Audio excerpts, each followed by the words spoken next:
Now I'll recognize myself for 5 minutes for the first round of, or at the round of questionings. And my first question I want to direct to Mr. Dooley, Mr. Rosenberg, and I think Mr. Garfield. And it's based upon the question, let me start this.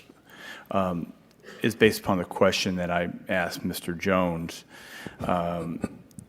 And many witnesses have testified before our committee on the strengths and successes of existing TSCA Section 5 provisions for new chemicals and new uses of existing chemicals. Are the changes to TSCA Section 5 in the Senate bill needed, and why? Cal, if you'd start.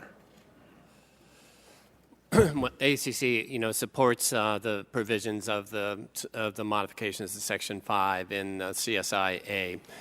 We recognize that it is important, even with the new chemicals, that you do have provisions that do allow for EPA to make an affirmative determination that the new chemical will likely meet the safety standard, and that we accept that it's an obligation upon the industry and the manufacturer to provide that information and to allow them to make that determination.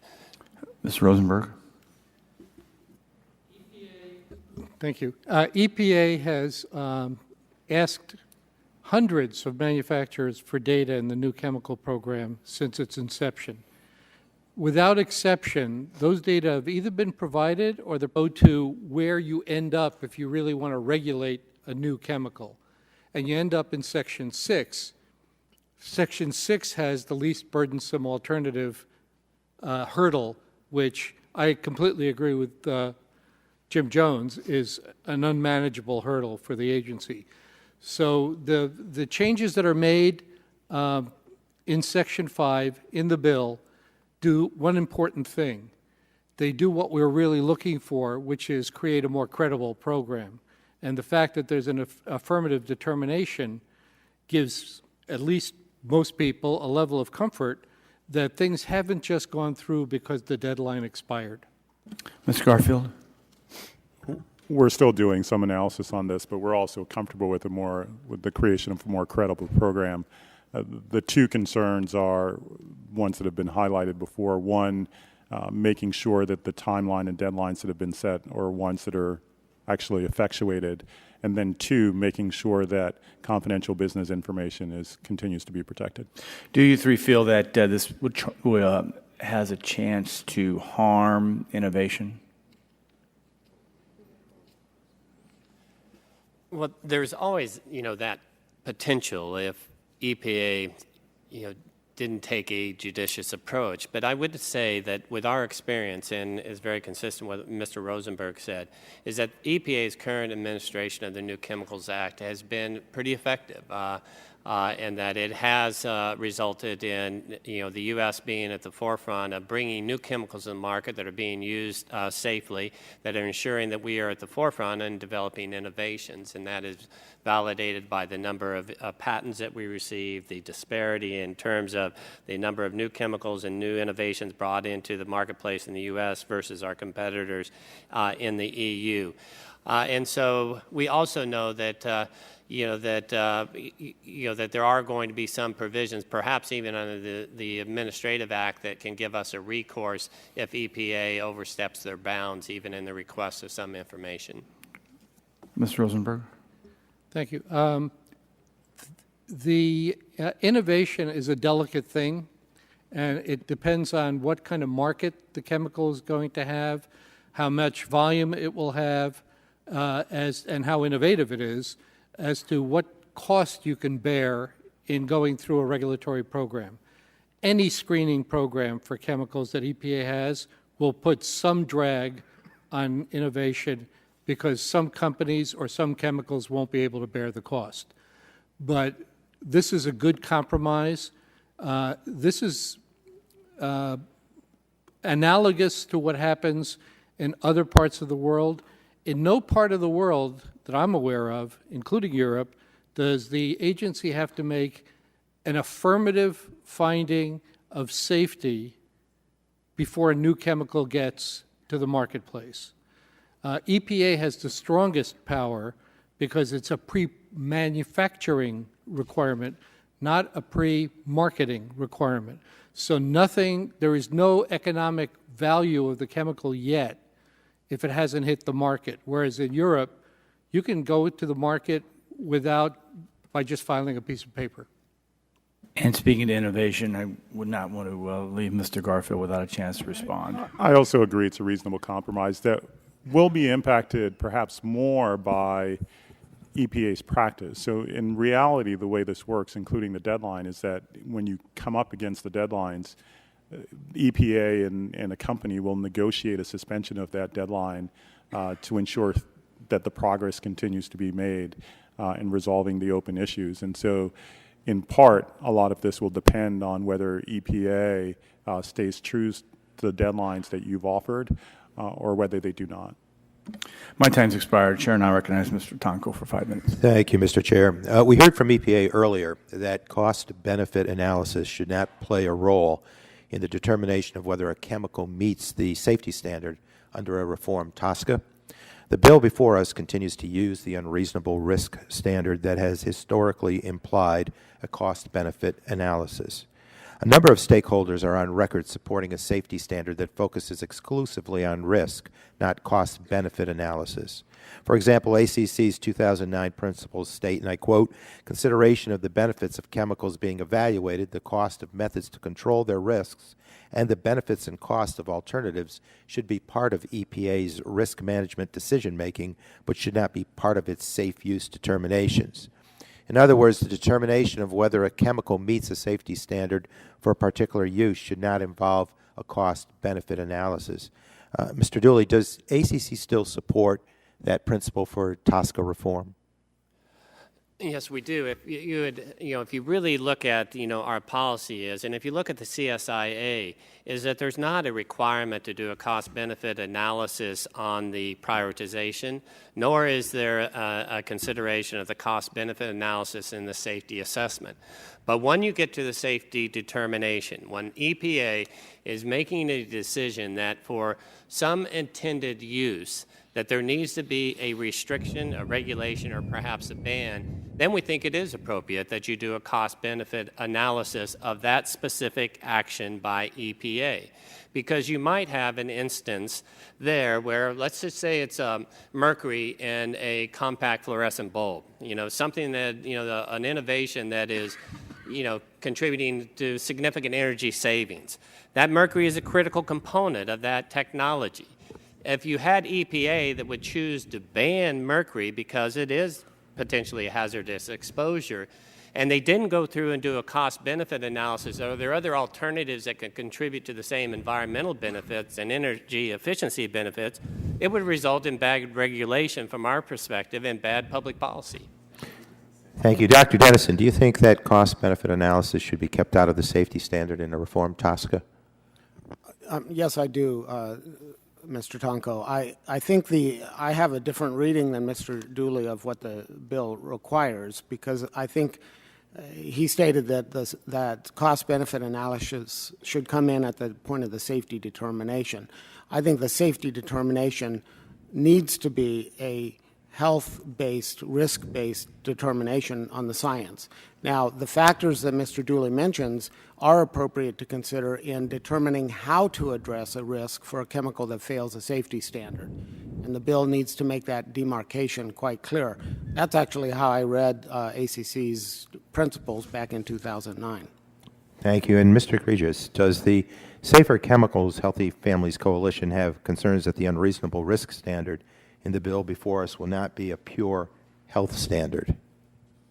Absolutely. We read the bill as not having effectively separated out the cost-benefit from the risk decisions, and also retaining the least burdensome requirement, which is related but separate for bans and phase-outs. And should any TSCA reform bill this committee considers be absolutely clear that cost-benefit analysis is not a part of the determination that a chemical meets the safety standard? We believe it should be. S. 1009 also leaves in place the substantial evidence standard for judicial review that played a significant role in the asbestos decision. Ms. Wagner, how common is that heightened standard of review in the environmental law context?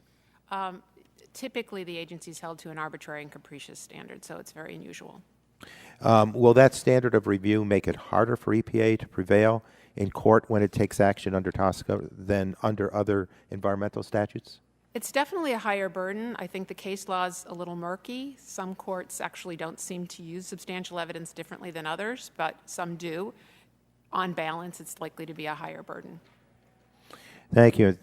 There is a strong public interest in improving EPA's ability to take action under TSCA to address the serious risks we face from chemical exposures. We have better working models for dealing with risks in other environmental laws, the pesticides laws, for example. Any TSCA reform bill, in my opinion, considered by this committee, should remove the known obstacles to TSCA implementation, such as the cost-benefit analysis component of the safety standard and this heightened standard of judicial review. And with that, I believe my time is up, and I yield back. Gentleman yields back his time. The chair now recognizes, I believe, Mr. Green from Texas for 5 minutes. Thank you, Mr. Chairman. My first series of questions I want to ask, and they're just yes or no.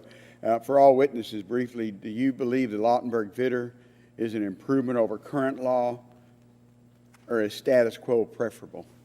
Mr. Dooley? Yes. Yes, it's an improvement. Mr. Green, in some respects, yes. In other respects, no. Okay. Mr. Garfield? My answer is the same. In some respects, yes. In other respects, no. But in the respects where it's no, it can be improved.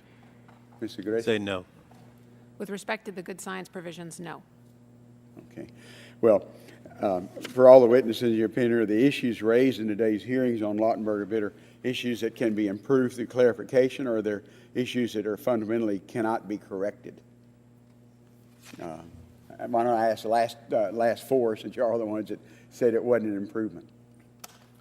Congressman, I do believe the problems can be corrected, and that's based on a number of years of dialogue with other stakeholders, including the two gentlemen to my right here.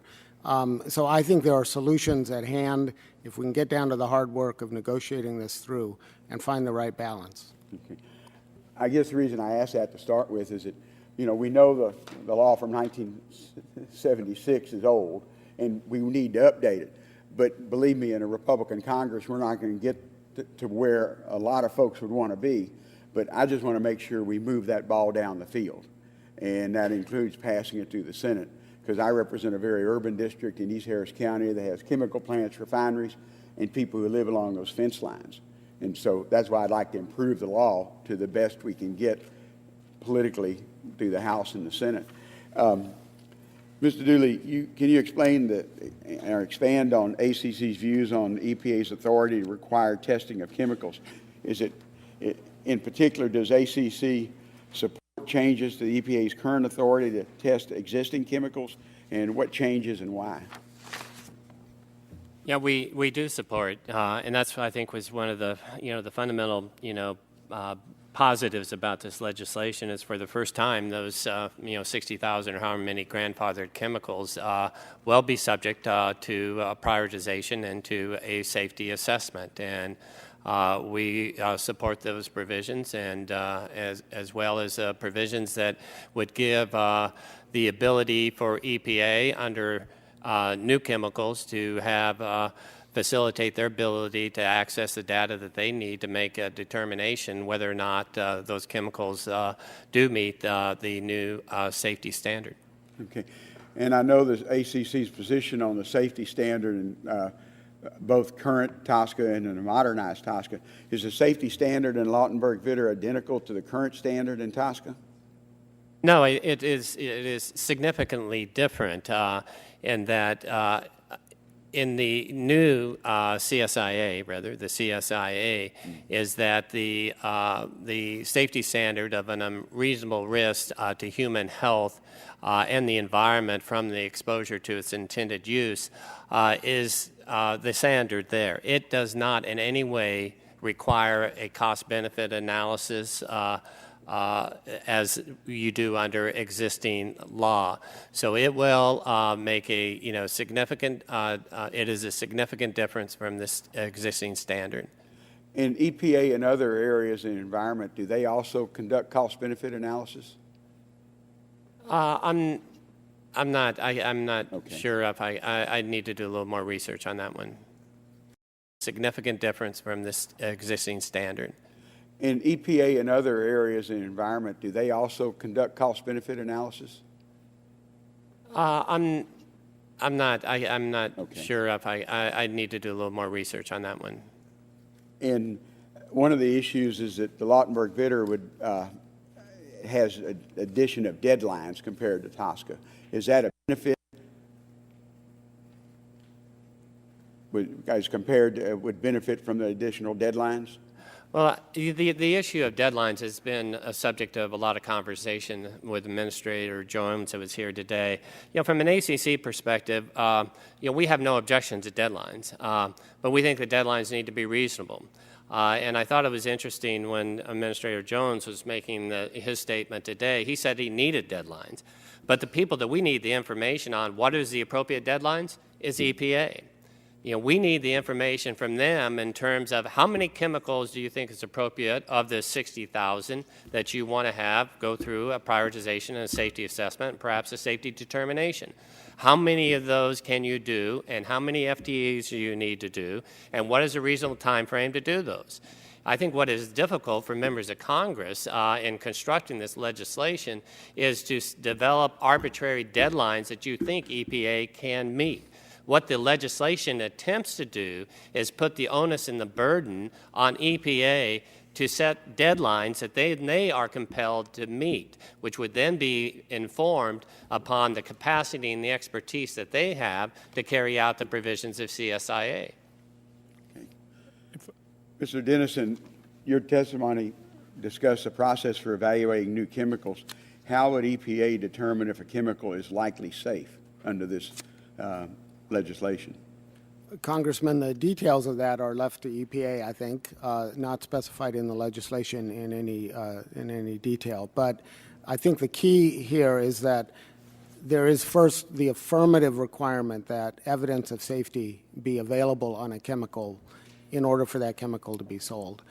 And second, that the bar is actually intentionally, I think, lower than it is for a chemical that's already on the market. So the difference between likely meets the safety standard and meets the safety standard reflects the fact that that chemical is in an early stage of development. It's not yet been on the market. And therefore, the amount of information and the amount of ability to demonstrate definitively its safety is appropriately less. But the key difference from current law is, as Mr. Jones stated, changing from a passive system where unless EPA finds a problem, that chemical simply can come onto the market, to one that requires EPA to affirmatively find some evidence of safety as a condition for market entry. And that's a key change. How does giving EPA the authority to issue orders for testing requirements as found in Lautenberg-Vitter an improvement over the present law? Congressman, the length of time that EPA has to take to get a rule through to require testing averages about 5 years. An order could be issued within a few months. We think that is a significant improvement. The only problem I would flag here is that while the bill makes it easier for EPA to get information, it limits the points in time in the process when it could do so. So, for example, if EPA has a new chemical or a chemical that it's trying to prioritize and it finds it doesn't have enough data, the bill actually strips the current authority EPA would have to require testing at that stage in the process.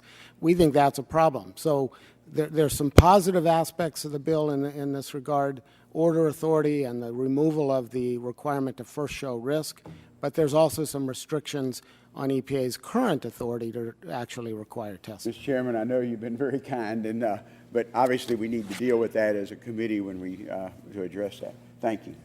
That's because I have great affection for my colleague from Texas. So now I'd like to recognize my colleague from New Jersey, Mr. Pallone, for as much time as he wants to consume. How about that? Oh, I won't use too much, I promise. But thank you, Mr. Chairman.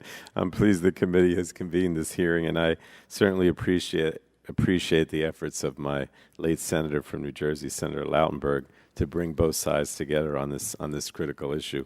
I've met with stakeholders in the environmental community and in the chemical industry, and we can all agree that the status quo is not working.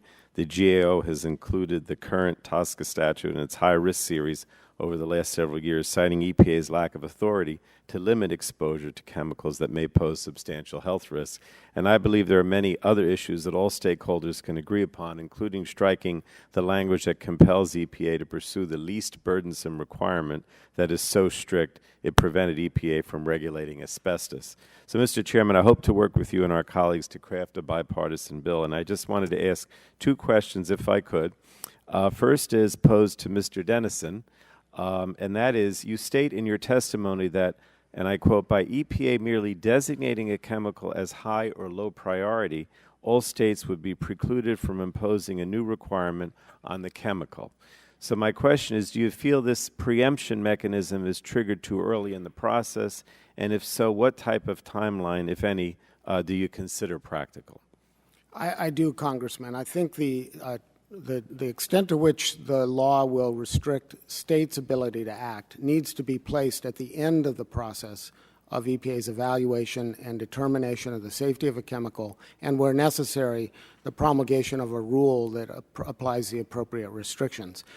If that preemption kicks in earlier in the process, as it does for new requirements under the bill, the concern I have is that states would not be able to act, and then the incentives for dragging out the length of time it would take to get from simply EPA prioritizing a chemical to that final action, the incentives would be to drag that out as long as possible. So we need a system that provides incentives for efficient and effective action, and I worry that provision in particular would run counter to that. You want to talk about a different timeline any more than you have, or? Yes, I think those triggers for preemption need to occur at the final action of the agency. If it finds a chemical meets a safety standard, that would be the final action. If it finds a chemical doesn't meet the safety standard, the final action would be the promulgation of that rule that imposes the appropriate risk management, and that should be the trigger for preemption. All right, thank you. And then my second question, Mr. Chairman, is to Mr. Egregious. I hope I'm pronouncing it. As we work to reform TSCA, I believe one of the most important issues is protecting vulnerable populations, such as infants and those living near chemical facilities. In New Jersey, as you know, we have a combination of both a large number of chemical facilities and a high population density, so the consequences of insufficient protection are dire. And so I wanted to ask you, you mentioned in your testimony that you think, and I quote, intent and language do not match up regarding protecting these populations. So what do you suggest to ensure the bill works to protect vulnerable populations, such as children and those living near the chemical facilities? Sure, thank you very much. I think vulnerable populations could be clearly defined. First, a definition of what it includes: children, pregnant women, heavily exposed individuals and communities, and then they should be explicitly required to be included in the safety determination and protected by any risk management measures. That would play the issue out, so to speak, so that we know the decisions that are made, the measures that are taken are protecting the vulnerable populations. Okay, but nothing more in terms of specifics at this point other than the definition, or how? A definition and clear language that they're included in not just the assessment phase, which is in the bill now, but in the determinations and risk management measures. Okay. All right, that's it, Mr. Chairman. I didn't use my 5 minutes. Thank you. I thank my colleague, and I was going to ask, because it's very interesting, I appreciate you all being here, maybe going around, but I think we've flushed out as much as we can right now, and I'm sure we'll see some of you through our offices as we continue this process. Just some final comments. It's really hard for me to believe that the product in the Senate bill is not better than the current law. I mean, on the face of it, a law that's 37 years old has not been changed and has proven to be not effective. Something has to be better than nothing. I think that's where there is some commonality in moving forward. The second thing is this risk-based issue. There is, Cal brought up a good issue about the compact fluorescent bulbs and what is the environmental benefit or the societal benefit of of maybe a hazardous chemical that's used in a product that benefits mankind. I'm not a climate guy, everybody knows that. But if you are, you like compact fluorescent bulbs. And there is some people would believe there's a great return on. In fact, we had debated that in our cap and trade bill on that very same issue. So there is issues there. Preemption is going to be a contentious issue. But I would like people to start talking to us about deadlines, because it seems like through the three panels, well, at least the second two, deadlines was a consistent theme. And I'm close with this, Ms. Wagner. I think your testimony was very intriguing, and I think we're going to look further into your comments and try to flesh out some of that stuff. I have a unanimous consent request that all members of the subcommittee have 5 days to submit an opening statement for the record. So ordered. I'd like to ask unanimous consent to insert letters into the record from the California EPA, Breast Cancer Fund, National Conference of State Legislatures, two from the Environmental Working Group, a letter from 35 scientists and lawyers, from 25 medical professionals, and remind, without objection, so ordered. And I'd like to remind subcommittee members they have 10 days to submit questions for the record. Without objection, so ordered. Thank you. With that, we want to thank you for your testimony. Please keep working with us. I think there's some great interest to try to move forward, and hopefully throughout this process we can get through the finish line. With that, I'll call this hearing adjourned.